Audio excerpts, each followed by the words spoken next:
یہ کارخانہ دنیا نکاح کے سلسلے ہی سے آباد ہے۔ کوئی بھی مذہب ہو، کوئی بھی قوم ہو،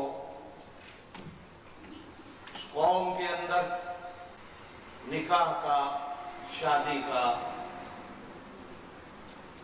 ایک طریقہ ہے۔ جب سے نکاح کا رواج ختم ہوا، زنا عام ہو گیا، اور یہ حدیث ہے کہ جہاں نکاح نہیں ہوتے وہاں زنا ہوتے ہیں، اور جہاں زنا ہوتے ہیں وہاں نکاح نہیں ہوتے۔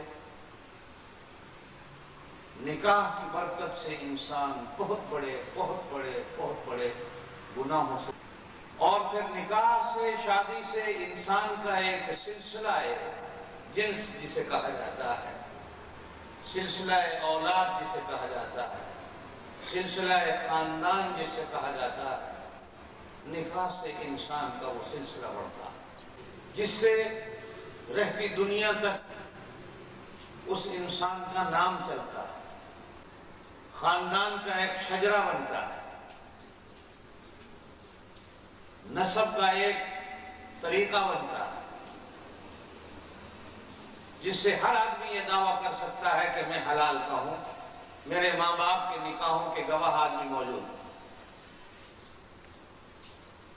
اور جب نکاحوں کے سلسلے ختم ہو جاتے ہیں،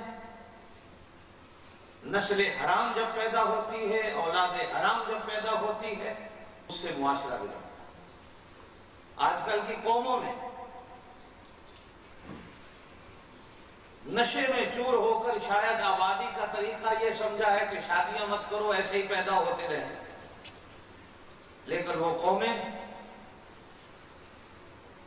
آج اتنی پریشان ہیں کہ اگر انہیں قریب کے دیکھا جائے، انہیں قریب بیٹھ کر سنا جائے، تو پتہ چلتا ہے کہ اس قوم سے بڑی پریشان قوم دنیا میں کوئی۔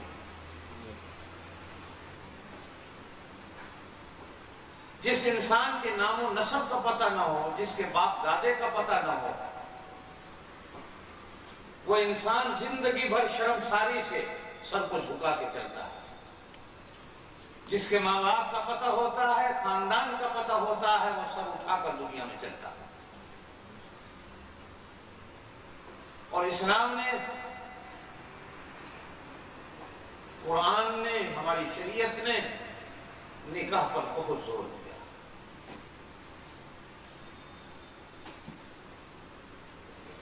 اور جیسے میں نے پہلے کہا، انشاءاللہ کے سلسلہ میں چلاؤں گا کہ نکاح ہزار گناہوں سے بچنے